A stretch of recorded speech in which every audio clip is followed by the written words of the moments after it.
ladies and gentlemen. My name is Eddie Marcus. I'm spokesman and advocate for basic human rights for all people. So glad to be able to be before you today. Hope I say something that's wonderful enough that touches your spirit, enlightens you, encourages you to go and become freer. Freer than you've ever been before. And so, ladies and gentlemen, let me begin by telling you something about life. Life was made to be wonderful because life is wonderful. It is the opposite of life that we really don't want to experience. That's trouble, bad times, hard times. That's repossession of your car or your home, or losing your loved one. Life juvenates life. And every human being on the face of the earth should experience life. And every individual on earth ought to experience life. But in order to experience life, ladies and gentlemen, requires something magnificent out of the individual. It requires something magnificent out of you. It requires that you understand what is essential. It's like an ingredient that causes life to exist. Life, in the sense that we speak of, does not just exist. Nothing just exists. All things exist due to the basic makeup, the foundation of its existence. All of it is required. It is the substance of what you see. And so life requires, first, life requires that you be alive. Life requires that you are growing. Life requires that you have energy, substance, purpose, peace, prosperity, and joy. This is required of life. Now, the fact that you exist indicates that that stuff that you don't really have a part in has done its part. And here you are, the evidence thereof. Now, to go beyond where we are to where we wish we could go requires that we know that we can go. Why? Because of the stuff from which we are made of. That from which we come gives us the ability to dream, and in our dreams we see. And as we see, we recognize what is required. And if we, by faith, bring that stuff to the real world, step forward and cause it, it will be. Life will be. Now, when I speak of life, as I mentioned earlier, I'm speaking of life not just for you, but you.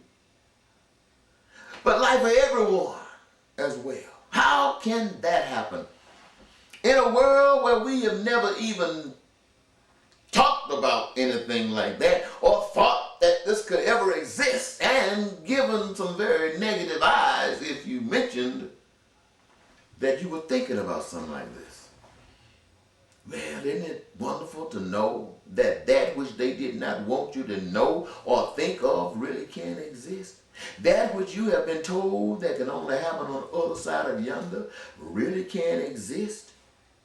If you knew that you and you and you and you are of the same stuff, if you knew that you and you and you have before you that special uniqueness that each of you have, everything that is required to satisfy that, and that because you have no reason to be at odds with another, everything that you are, everything that you are about is required and embraced.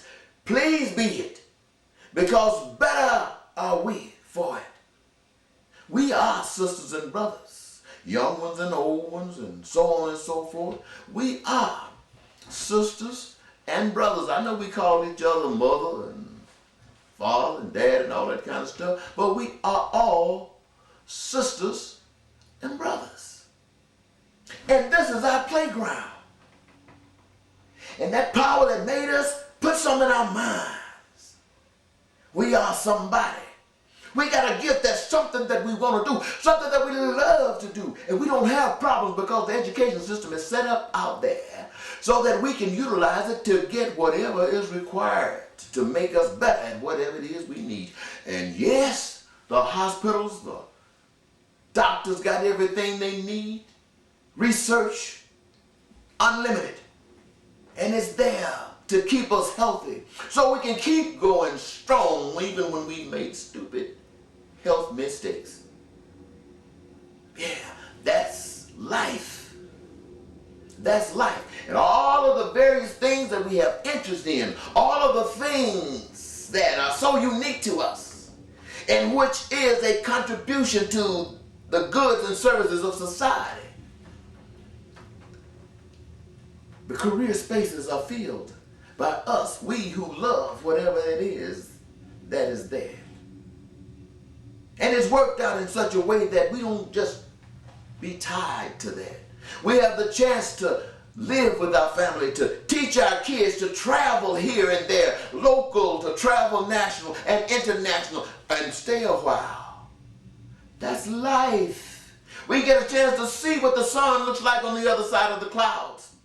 We get a chance to look down the hills and valleys of the mountains in the Philippines and in Japan. We get a chance to slide across the oceans and be amazed and bewildered by the magnificence of God and what He has been able to do through my brothers and my sisters. And we can travel from nation, we can travel to Russia, we can travel to Germany, we can travel to North Korea, we can travel to Iran and any other places on the earth. We don't have to worry about somebody trying to stab us in the back, because as happy as we are they as well. That's the kind of world I'm telling you about, ladies and gentlemen. That's the kind of world that we are supposed to live in. That's the kind of world that we have been taught against. Why? Because there's somebody else that wants to be God on this side. And in being God, they make rules, they make regulations that protect what their interests are against those who would be danger to it. And as they create these rules and regulations and laws and prisons and stuff, they call us anybody that is in violation because they have no space in there for them. Misfits. Hey, that's the world we live in. But that's the world we want to change. You are being called on, people everywhere. People, whether you believe in God or not, you are being called on to be brothers and sisters. You are being called on to protect one another's back, to make sure that no enemy of peace, no enemy of prosperity, no enemy of joy will have any reason or area to infiltrate this dream of ours that we are about to manifest here today, because it is real, ladies and gentlemen. I have seen it, and you know that I'm telling you the absolute truth because you feel it deep down inside yourself, and you've been waiting for it. I know those of you out there are tired of paying high prices for gas. You're not complaining because you understand the way the system works. Complaining is not going to do any good. You just hope that you get the right break and that you and yours can survive. That's the way we've been taught to be, and you're not alone. But deep in your heart, every time you go to that pump, you are pissed. And somewhere there's a silence in you where you're saying, I wish somebody would come and change this. You would put your hope in Barack Obama, and Barack Obama is different. But he's not different enough to satisfy what we need. To satisfy what we need requires not one individual, but every last one of us. Every last one of us must agree. And for those few that refuse to agree, it is our responsibility to protect one another's back from whatever they might bring. Now, I feel good tonight. I feel good tonight because I can stand here and tell you what I'm telling you. And what I'm telling you, there's no shame in my game. I don't care if the house is bugged. I don't care if my phone is bugged. I don't care if my computer is raided. I don't care if anything happens, because there's no shame. Anything I say to you, I say to Homeland Security. I say to the FBI. I say to the CIA. I'll say to the president, just like I'm saying it to you. Why? Because it's good for me, it's good for you, it's good for them. And who knows of something better? Do you know of something better? If you do, stand up. How are we to know if you don't stand? And it's easy to see that there's something that can be better than what we experience every day. We talk about all these think tanks and these round tables somewhere where people are discussing. They're discussing how to mess over one another. Mess over one another.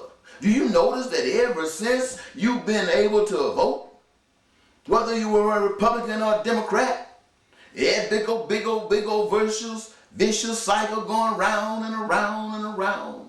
Some satisfied today, pissed off tomorrow. Others satisfied tomorrow, pissed off today. And why? Because people are trying to take advantage of one another. They do not know the beauty of unity. Ladies and gentlemen, I tell you again, black or white, we're brothers and sisters. Men and women, we are brothers and sisters. Regardless of the nationality, we are brothers and sisters. And we have a wealthy Father. I mean a wealthy Father. Wealthy. Made everything. Hung the sun in the sky, if I didn't say it earlier. Hung the moon over there. Put all of that which is in that heavenly.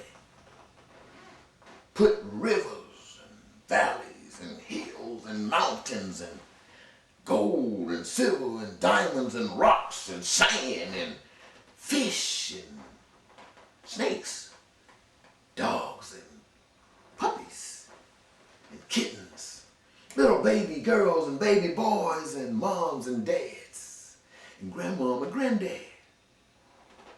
All of us here. Then give us the electric lights and telephones and cars and a refrigerator and a stove and a house. All of this. We got our wealthy Father who we can never say will run out of stuff. We can never say we got to conserve. We can never say. I mean, it was all here when He put us here. And we recognize that if anything is being shortage, it's because our Father, our rich, wonderful Father, is about to introduce something new to humanity to take us a little bit higher. We've been living in that too long. Probably time for us to get rid of cars. We've been having them too long. They're messing up everything. Maybe God wants us to just get rid of them. Use it all for something else. Come on, don't get hung up on that. Dream and believe. And trust in your belief, because you become the example that you know. You are the evidence. You know that somebody out there is trying to do the right thing. Why? Because it's you. You don't care what somebody else might be doing. Well, you hope they're doing the right thing too. But you're not going to let that stop you. You're going to know that out here in America or anywhere in the world, there is at least one person that's going to stand for right, who's going to stand for love, who's going to stand for joy and peace and prosperity for everybody. At least one person, because that's you. Now the challenge is there. The challenge is there. And as you begin to be real in your life, you will find that your neighbor is doing the same thing. And your neighbor is doing the same thing. And when politicians try to pass some old junk on you to mess over you while they try to work for their special interest, you will kick it down. But not only will you kick it down, you will have a representative in that seat. And that representative will be guaranteeing to all of the population that peace and joy and prosperity for every citizen in this United States of America is the number one concern, and it has priority over everything else. You, peace, prosperity, and joy for every last one of you. And we say, well, we don't worry about the fact that it has never manifested. We sit down and we get up from that table only when we have come up with a plan that works for us all. And when we come up with that plan, we implement it. And we set it up so that we can continue rolling that cycle, leaving the door open for the time to rise to the next occasion. Hey, what you gonna do? What you gonna do? The world is waiting on you. I don't care what you've been taught in your church. Look at your churches. How many are there? You guys can't even talk together. You guys should all look at that. That should tell you. That should tell you to get out of what you're in. That should tell you. Every corner or churches, two churches having programs in the building, in the same building, can't unite. That ain't about truth. That's about control. That's about manipulation. Has nothing to do with truth. And that's the way the whole world is ran. Now, that doesn't mean that there are no good people out there, as I said. Doesn't mean that all organizations are bad. But until you can come together, what good really are you? Until you can serve all of us, what good really are you? I mean, if you're just looking out for your family in your house, what good are you to the society? You say, well, I'm taking care of mine. Yeah, but what happened about your neighbor across the street, the one right beside you? And that's like walking outside into a cesspool if attention hasn't been given to all. So I say to you, ladies and gentlemen, as spokesman and advocate for basic human rights of all people, which means that you and you and you can be glad to be living today in that body at this time. And when your time comes to say bye-bye, you won't have no sob tears. You can only smile that it was a wonderful ride. Until next time, this is Eddie Marcus saying, peace.